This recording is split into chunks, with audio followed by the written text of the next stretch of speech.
Shalom. Ya, puji nama Tuhan pagi hari ini Tuhan boleh beri kita kembali kesempatan untuk merenungkan kebenaran firman-Nya.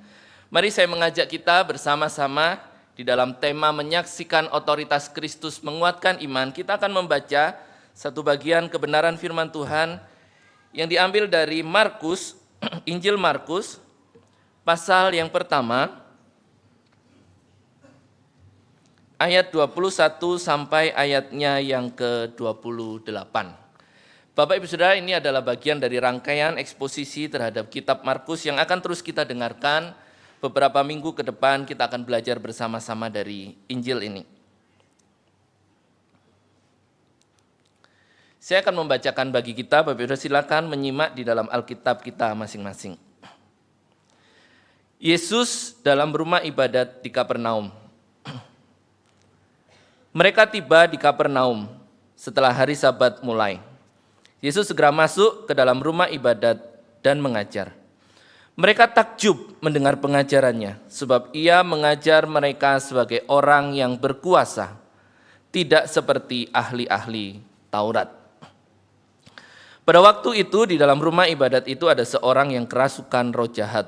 Orang itu berteriak, "Apa urusanmu dengan kami, hai Yesus, orang Nazaret? Engkau tidak hendak membinasakan kami? Aku tahu siapa engkau, yang kudus dari Allah." Tetapi Yesus menghardiknya, katanya, "Diam, keluarlah daripadanya." Roh jahat itu menggoncang-goncang orang itu dan sambil menjerit dengan suara nyaring, ia keluar daripadanya. Mereka semua takjub, sehingga mereka memperbincangkannya, katanya, "Apa ini? Suatu ajaran baru, ia berkata-kata dengan kuasa, roh-roh jahat pun diperintahnya dan mereka taat kepadanya." Lalu tersebarlah dengan cepat kabar tentang dia ke segala penjuru di seluruh Galilea. Sedemikian jauh pembacaan firman Tuhan. Bapak Ibu Saudara, berbahagia setiap kita yang membaca, merenungkan, dan melakukan di dalam kehidupan kita. Bapak Ibu Saudara, minggu lalu, tepatnya hari Senin, Donald Trump kembali dilantik sebagai Presiden Amerika untuk kedua kalinya, Presiden ke-47. Dia juga adalah Presiden ke-45 sebelum Joe Biden memimpin Amerika.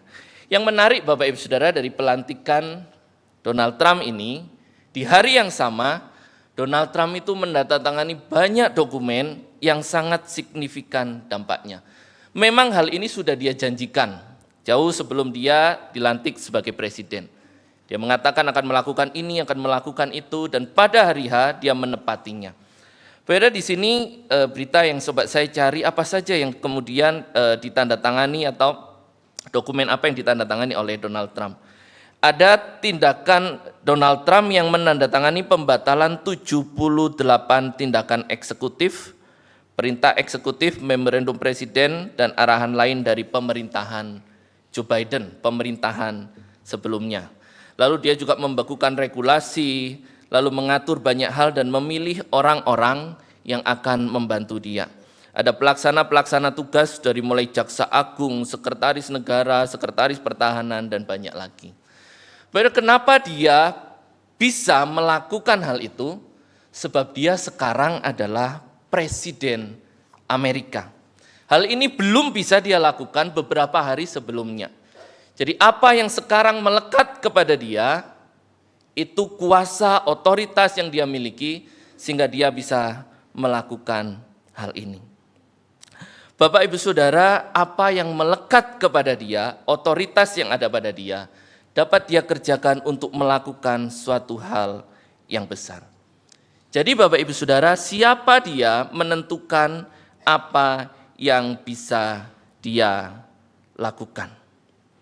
Mengapa Donald Trump bisa melakukan? Ya bisa saja. Kenapa? Karena ada otoritas yang melekat kepada dia, karena dia memiliki otoritas sebagai Presiden Amerika.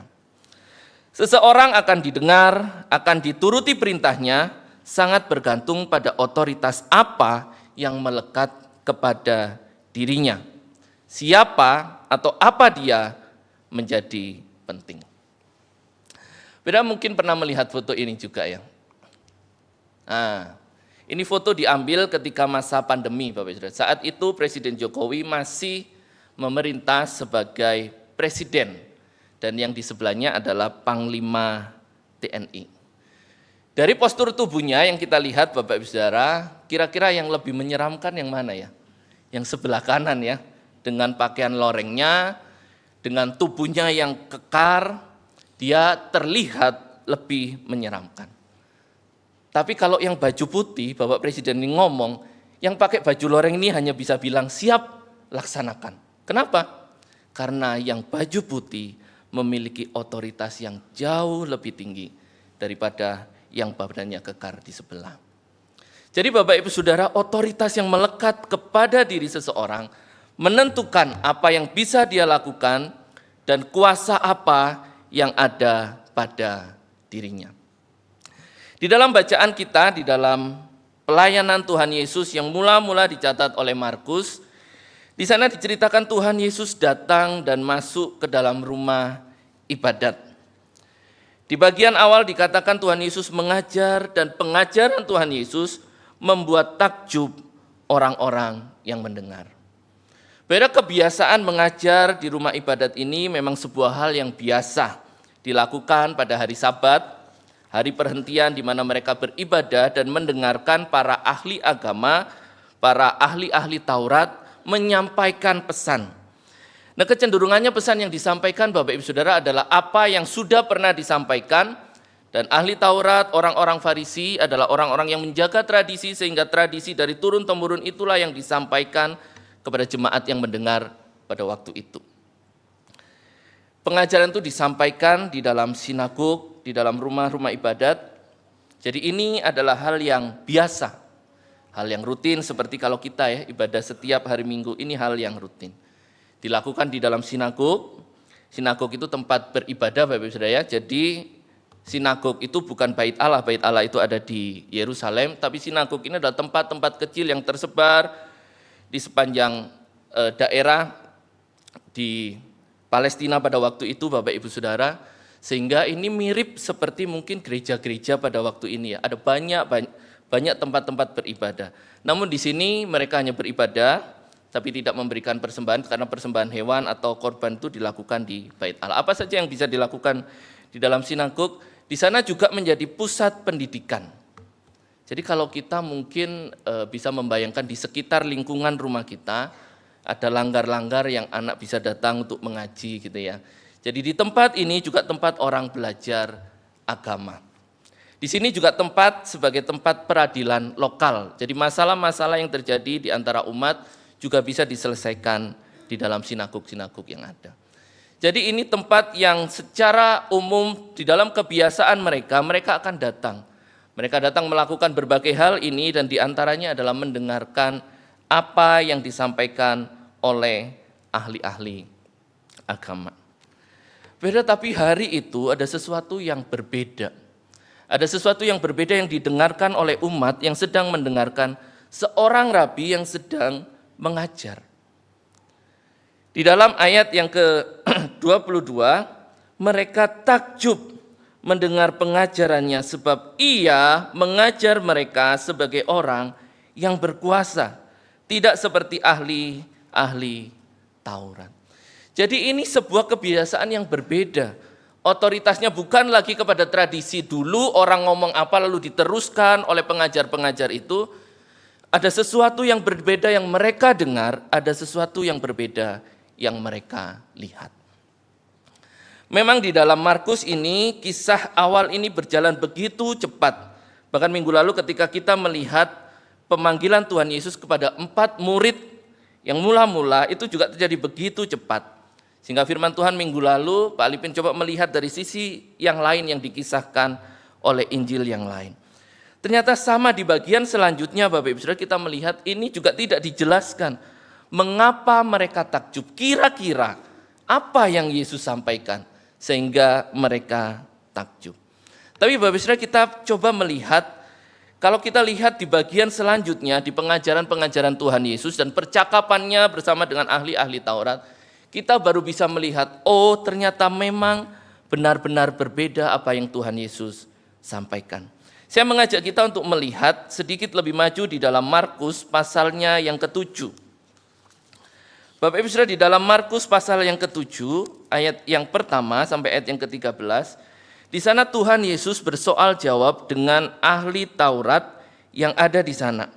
Di ayat yang pertama pasal ke-7 dikatakan, orang-orang Farisi mengurumuni Yesus bersama beberapa ahli Taurat yang datang dari Yerusalem. Ketika Tuhan Yesus ada di sana, mereka datang mengerumuni Tuhan Yesus. Dan dari percakapan ini kita bisa melihat Bapak Ibu betapa berbeda apa yang ada di dalam pola pikir ahli-ahli Taurat ini dengan apa yang Tuhan Yesus ajarkan. Problemnya apa?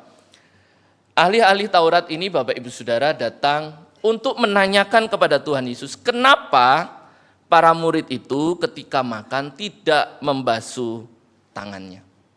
Membasuh tangan itu baik Bapak Ibu Saudara ya.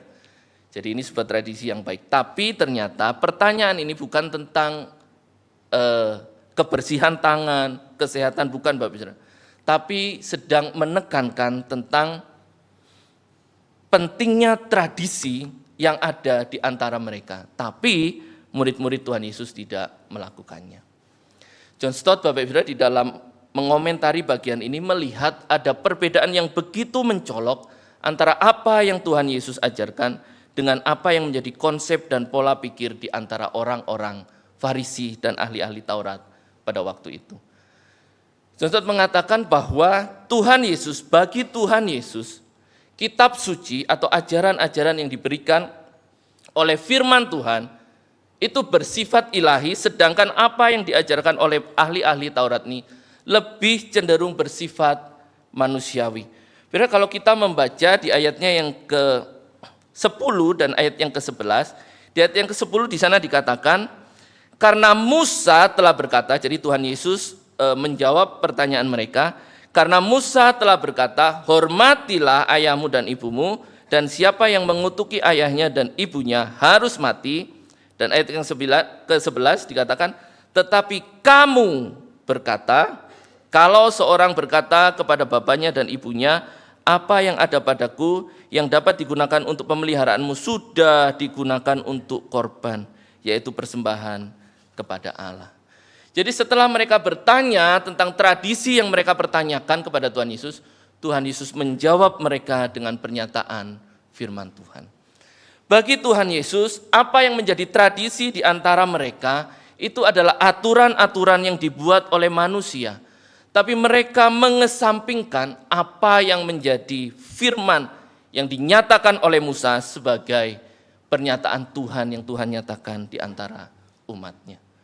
Jadi mereka mengajarkan tradisi-tradisi itu menjadi sesuatu yang kemudian tingkatnya itu hampir setara dengan kebenaran firman Tuhan. Jadi seakan-akan kalau itu tidak dilakukan, mereka melanggar sesuatu yang sangat signifikan.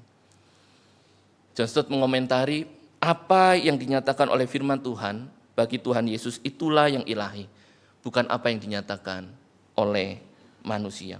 Yang kedua, Tuhan Yesus menyatakan bahwa kitab suci itu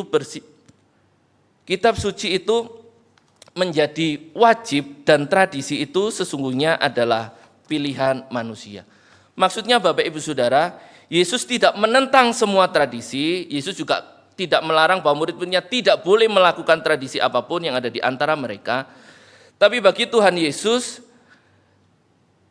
menempatkan tradisi itu harus ada pada tempatnya yang tepat, yaitu tempat sekunder. Dan kemudian selama tradisi itu tidak bertentangan dengan kitab suci, maka tradisi itu bersifat pilihan. Jadi tradisi atau adat istiadat yang dikembangkan oleh orang-orang Farisi pada waktu itu memang bermaksud baik untuk memberi pagaran kepada pelaksanaan kebenaran firman Tuhan. Tetapi ketika tradisi itu mulai lebih tinggi dari kebenaran, maka ada yang salah di sana. Tuhan Yesus mengingatkan bahwa kitab suci yang adalah firman Allah itu adalah sesuatu yang pertama-tama harus dilakukan. Baru kemudian tradisi, ketika tradisi itu tidak bertentangan dengan firman Tuhan, itu menjadi pilihan yang bisa dilakukan. Dan yang ketiga, pola pikir yang berbeda, sudut pandang yang berbeda terhadap firman Tuhan adalah bagi Tuhan Yesus kitab suci itu adalah yang utama dan tradisi itu sekunder. Bapak Ibu Saudara, ada tradisi-tradisi yang kemudian dijumpai bertentangan dengan kebenaran firman Tuhan, yang menjadi perdebatan, yang menjadi hal-hal sepele yang diperdebatkan. Maka hal yang terutama adalah apa yang kitab suci katakan. Kitab sucilah yang mengkoreksi tradisi, bukan sebaliknya. Bila hal ini juga bisa kita pandang di dalam kehidupan yang kita jalani hari ini. Ada begitu banyak hal yang kita dengar, ada nasihat-nasihat bijak yang mungkin pernah kita ketahui.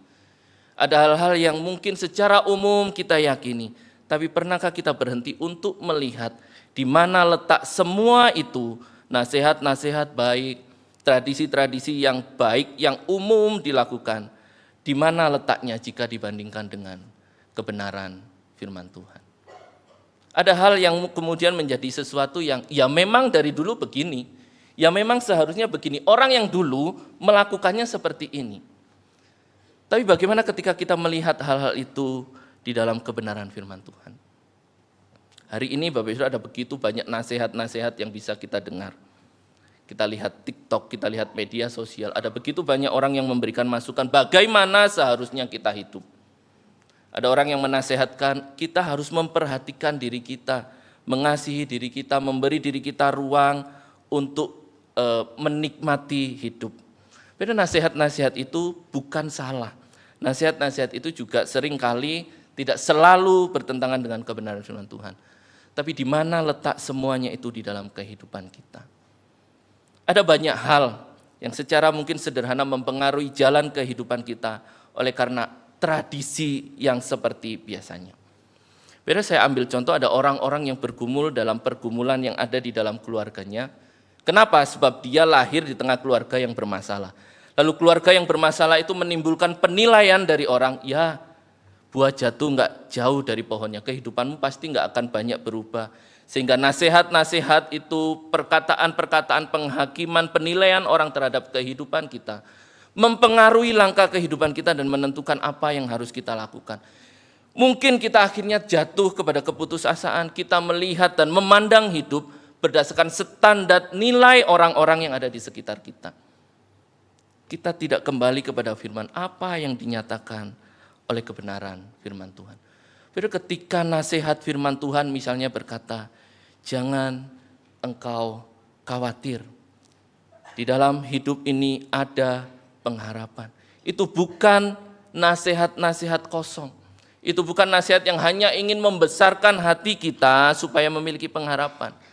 Tidak, karena ternyata di dalam kehidupan ketika kita mendengar firman dan melakukan apa yang menjadi nasihat firman, itu benar adanya dapat kita hidupi di dalam kehidupan kita dan memimpin kita kepada kebenaran yang Allah kehendaki. Beda firman Tuhan begitu berbeda dari nasihat-nasihat yang diberikan oleh dunia.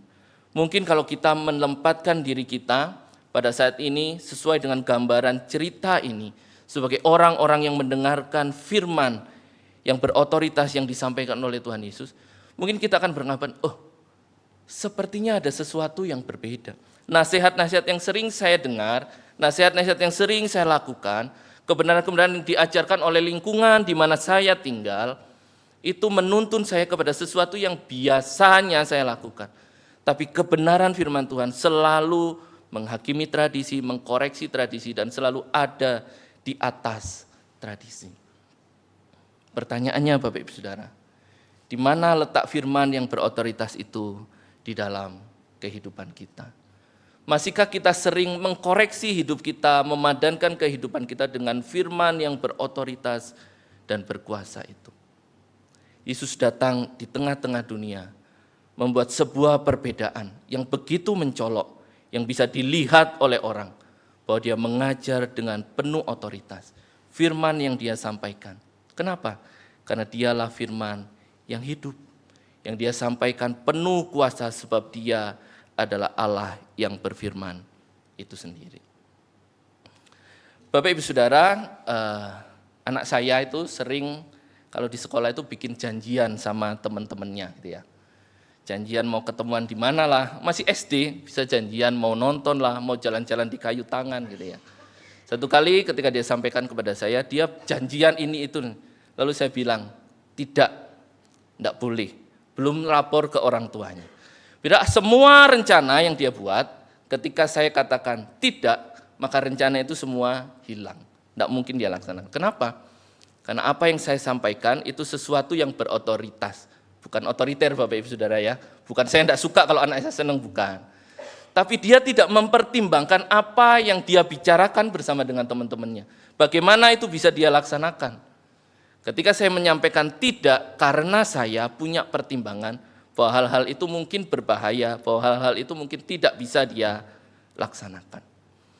Bila ada begitu banyak rancangan dan rencana dalam kehidupan kita mau melakukan ini, kita mau melakukan itu. Banyak hal yang kita pikirkan.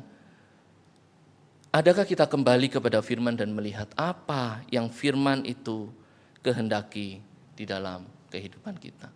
Ada firman yang sama yang Tuhan Yesus sampaikan ribuan tahun yang lalu. Masih sama firman yang berotoritas bagi kita hari ini. Maka untuk mengetahui apa yang menjadi kehendak Tuhan, kita harus selalu sering kembali kepada firman. Memikirkan firman, merenungkan firman, membaca firman itu dalam kehidupan kita. Bagaimana kita bisa berjalan sesuai dengan apa yang Tuhan kehendaki kalau kita tidak pernah tahu apa yang Dia firmankan. Pada bagian pertama ini memberitahu kita bahwa apa yang Kristus sampaikan adalah firman yang berotoritas, firman yang berbeda dari kebanyakan apa yang sering mereka dengar. Dan biarlah firman yang sama itu juga merubahkan kehidupan kita, mempengaruhi kehidupan kita, dan menyadarkan kita bahwa hanya firman itulah yang berotoritas atas kehidupan kita. Baiklah, kisah ini tidak sampai di sana. Ternyata kisah ini memasuki sebuah adegan selanjutnya. Adegan selanjutnya yang kita lihat di sana Bapak Ibu Saudara adalah ada seorang yang kerasukan roh jahat dan datang kepada Tuhan Yesus. Jadi setelah Tuhan Yesus mengajar, setelah para pendengar takjub terhadap apa yang Dia ajarkan, ada seseorang yang kerasukan roh jahat dan dia datang kepada Tuhan Yesus. Kalau kita simak Bapak Ibu, kalau kita baca di sepanjang Alkitab kita, roh yang merasuki orang itu baru banyak dibicarakan di dalam kitab-kitab Injil ketika Tuhan Yesus datang ke dalam dunia. Jadi seakan-akan ketika Tuhan Yesus datang ke dalam dunia, itu membuat mereka menunjukkan diri, keluar merasuki orang-orang. Dan ada banyak peristiwa di dalam Injil yang kita lihat demikian. Namun apa yang saya rindu kita bersama-sama belajar, saya ingin mengajak kita melihat dari sudut pandang orang yang dirasuki setan ini.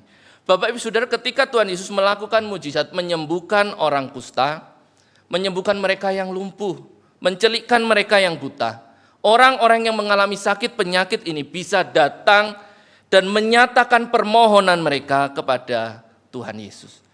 Jadi orang yang lumpuh bisa berteriak kepada Tuhan Yesus. Mereka yang buta bisa memohon kepada Dia untuk dicelikkan. Yang kusta pun memohon untuk ditahirkan. Tapi bagi mereka yang kerasukan setan, tidak ada kuasa dalam diri mereka untuk meminta itu kepada Tuhan Yesus. Jangankan berteriak meminta kepada Tuhan, apa yang diucapkan dari mulut bibirnya semuanya dikuasai oleh roh jahat itu. Jadi kalau kita membaca Bapak Ibu, ketika dia datang kepada Tuhan Yesus, orang ini sepenuh-penuhnya ada di dalam kuasa roh jahat dan mulut bibirnya dikuasai oleh roh jahat yang berbicara kepada Tuhan Yesus. Bila saya membayangkan kondisi orang ini menjadi orang yang tidak mungkin mendapatkan pertolongan, tidak bisa berseru, tidak bisa meminta pertolongan kepada Tuhan Yesus. Saya melihat ini sebagai sebuah gambaran kehidupan orang-orang yang telah jatuh dalam dosa. Di dalam dosa kita tidak punya ide untuk mendapatkan pertolongan. Di dalam dosa kita dicengkeram oleh kuasa iblis. Rasul Paulus memberikan penggambaran ini dengan begitu jelas di dalam Efesus pasal yang kedua, ayat yang pertama dan yang kedua. Di sana dikatakan, kamu dahulu sudah mati karena pelanggaran dan dosa-dosamu. Kamu hidup di dalamnya karena kamu mengikuti jalan dunia ini. Karena kamu mentaati penguasa kerajaan angkasa. Siapa? Yaitu roh yang sekarang sedang bekerja di antara orang-orang durhaka. Kita sudah jatuh di dalam dosa. Kita jatuh di dalam dosa, tidak ada pengharapan di dalam usaha kita, di dalam upaya kita untuk kita bisa diselamatkan. Sudah jatuh di dalam dosa, kita ada dalam cengkeraman iblis. Kehidupan yang kita jalani menjadi kehidupan yang digerakkan oleh apa yang roh durhaka itu sedang kerjakan di tengah-tengah dunia. Benar, ini gambaran kehidupan kita. Orang yang dirasuki oleh roh jahat ini menjadi orang yang tidak punya kuasa atas dirinya bisa diselamatkan. Inilah keadaan kita. Orang-orang berdosa yang seharusnya binasa, bahkan di dalam dosanya itu dia dicengkeram oleh pekerjaan iblis di dalam kehidupannya. Dan mungkin kita melihat hari ini tidak ada ya di dalam, setahu saya, sepengetahuan saya di dalam kehidupan kita bergereja, tidak banyak kita melihat orang yang dirasuki setan di dalam gereja ini. Tapi Bapak Ibu Saudara, kalau kita melihat iblis bekerja di dalam bagian ini, iblis bekerjanya itu di mana Bapak Ibu Saudara? Di dalam rumah ibadat. Di dalam rumah ibadat di mana orang berkumpul untuk belajar tentang kebenaran firman Tuhan, tentang Taurat Tuhan, justru di sana iblis pun bisa bekerja. Apa wujud pekerjaan iblis di dalam kehidupan kita? Bapak Ibu, kalau kita mau uraikan ini, mungkin ada begitu banyak yang bisa kita ketahui bagaimana pekerjaan iblis yang secara nyata bertentangan dengan pekerjaan yang sedang Allah kerjakan. Bila ada hal-hal di dalam relasi kita, di dalam kehidupan kita berkomunitas, yang iblis bisa masuk dan mengerjakan sesuatu untuk menghalangi pekerjaan Tuhan di antara kita. Gambaran dari pekerjaan iblis ini, yang digambarkan pada bagian ini, membuat orang ini tidak bisa melakukan apa-apa. Satu-satunya hal yang menjadi pengharapan bagi orang ini adalah ketika Kristus yang penuh otoritas itu menghardik iblis yang sedang berada di dalam diri orang ini. Bagi setiap kita di tengah pergumulan kita, pergumulan manusia berdosa yang tidak mungkin dengan pekerjaan baiknya bisa menyelamatkan diri. Bila ada kabar baik yang begitu indah, Kristus Sang Allah yang berotoritas itu datang untuk melepaskan setiap kita dari cengkeraman iblis. Kristus datang bukan hanya untuk mati dan membayar seluruh hutang dosa yang kita miliki. Tapi Injil memberitakan kepada kita bahwa Kristus yang mati itu adalah Kristus yang penuh otoritas. Dia berkuasa di atas segala kuasa yang ada di dunia ini. Dan dari percakapan yang Kristus lakukan dengan iblis ini, kita mengetahui bahwa benar kuasa penghakiman, otoritas penghakiman Kristus itu juga dinyatakan atas iblis. Bapak Ibu Saudara, pengampunan Allah bukan meniadakan penghukuman. Penghukuman atas dosa menjadi sesuatu hal yang serius. Dan seserius itu, maka setiap iblis yang menentang Allah tidak ada pengharapan di dalam diri mereka. Mereka pasti akan binasa.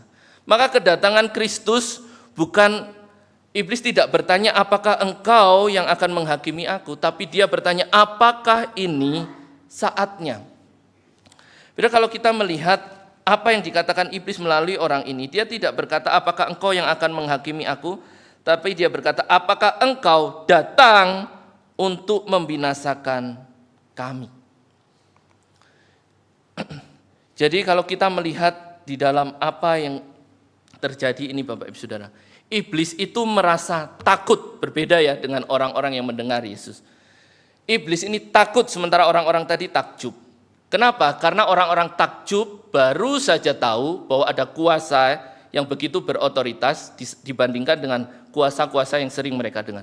Tapi bagi iblis, dia merasa takut sebab mereka sudah tahu kuasa, otoritas dan siapa Tuhan Yesus yang sedang mereka hadapi. Bapak Ibu Saudara, iblis tahu, dia tahu terlebih dahulu daripada orang-orang yang mendengar apa yang Yesus firmankan, bahwa Yesus inilah juru selamat manusia yang akan menghakimi orang berdosa dan yang akan memastikan bahwa penghakiman itu pasti ada. Jadi bagi iblis, Bapak Ibu Saudara, bukan tentang apakah dia akan dihakimi atau tidak, tapi dia sedang mempertanyakan apakah ini saatnya. Sehingga kita tahu bahwa otoritas Kristus juga adalah otoritas di dalam penghakimannya. Kristus berotoritas atas penghakimannya.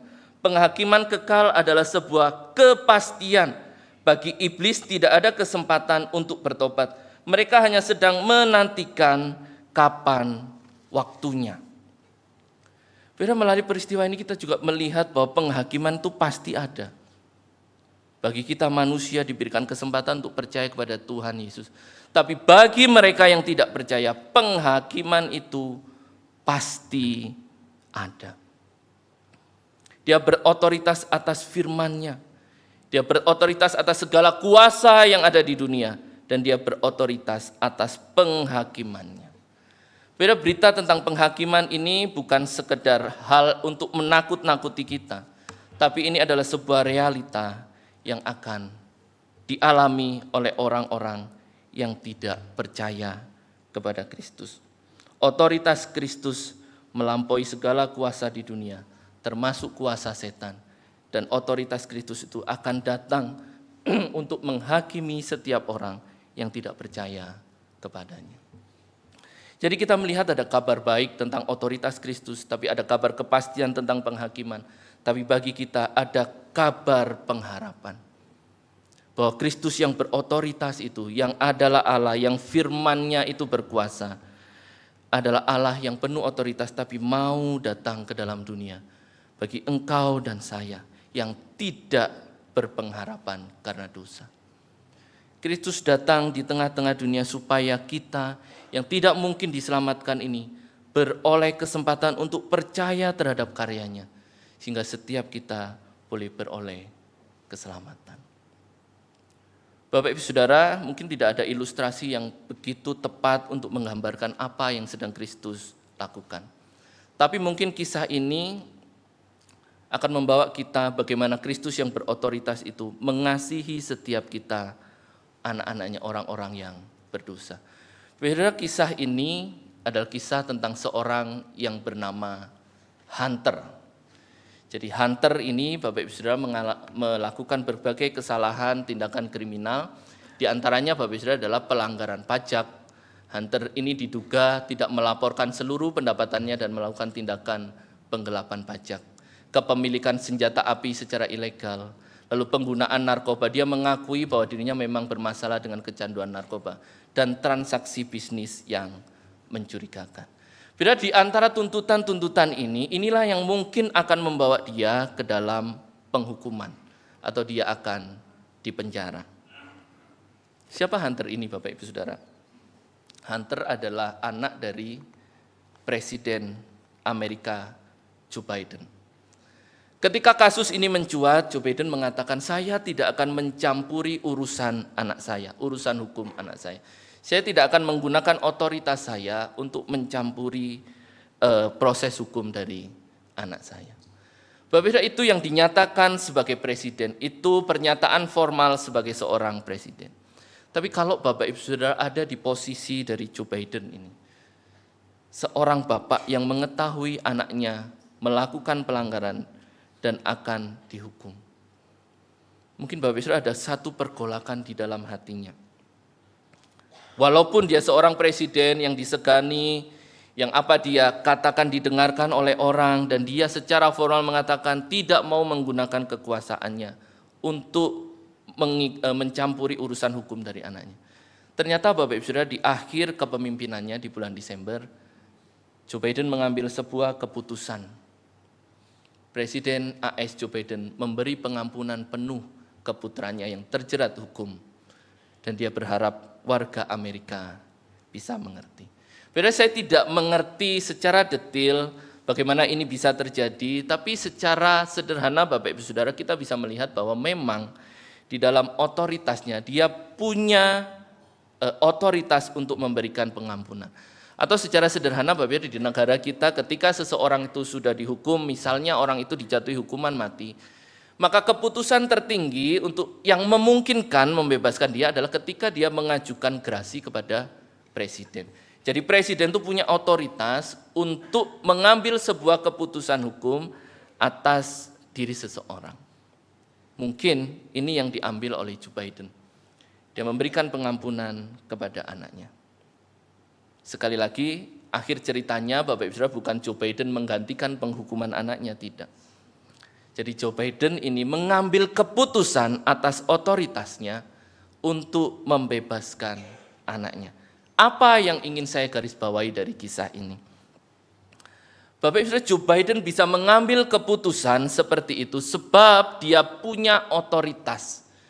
Sama seperti kisah di awal, kenapa Donald Trump bisa mengambil begitu banyak keputusan? Sebab dia punya otoritas. Dia punya kuasa untuk mengambil keputusan itu. Apa yang melekat pada Joe Biden, yang dia gunakan untuk membebaskan anaknya adalah otoritas presiden yang melekat kepada dirinya. Hal ini mungkin tidak bisa dia lakukan saat ini ketika dia sudah tidak lagi menjabat sebagai presiden. Apa yang ingin saya tekankan kepada kita Bapak Ibu Saudara? Kenapa Kristus itu bisa mengampuni setiap kita? Sebab Kristus adalah sepenuh-penuhnya manusia dan dia sepenuh-penuhnya adalah Allah. Otoritas kealahannya itulah yang memungkinkan murka Allah itu dipuaskan di dalam pengampunan kepada setiap kita. Dan kepenuhannya sebagai manusia itulah yang memungkinkan setiap kita digantikan oleh Dia yang adalah manusia.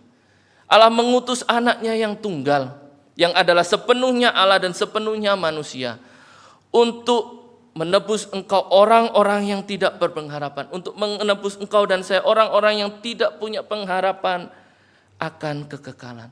Kita seharusnya binasa, tapi Kristus yang berotoritas penuh itu sebagai Allah sepenuh-penuhnya, Dia datang ke dalam dunia.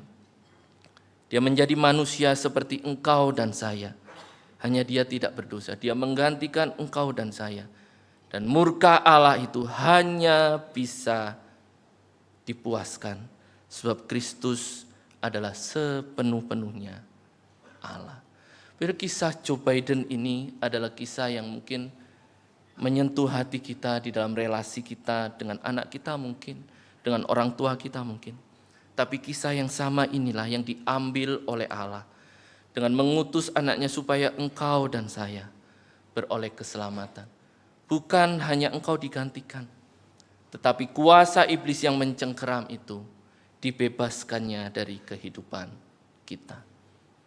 Berita anugerah yang kita dengar hari ini menjadi jawaban dari Efesus 2 ayat 1 dan 2. Di dalam ayat yang ke-8 sampai ayat yang ke-9 dinyatakan, oleh karena kasih Allah yang besar, itu membebaskan setiap kita dari kematian oleh dosa dan dari kehidupan yang dicengkeram oleh pekerjaan iblis. Bapak Ibu Saudara, yang menjadi pertanyaan bagi kita, apa respon kita? Ketika Kristus menyatakan dirinya, ketika penebusan itu hadir di tengah-tengah kehidupan kita, apakah kita hanya takjub, wow, saya ternyata orang yang berdosa yang tidak mungkin selamat, sekarang saya bisa diselamatkan? Ataukah kehadiran Kristus itu hanya menghadirkan rasa takut, untung ya ada Kristus sehingga saya tidak binasa di dalam kekekalan? Beda, seharusnya kehadiran firman yang berotoritas itu, kehadiran Kristus di dalam kehidupan kita, tidak hanya membuat kita takjub, tidak hanya membuat kita takut, tapi membuat kita semakin mengasihi Dia dan bertumbuh di dalam iman kita kepada Dia.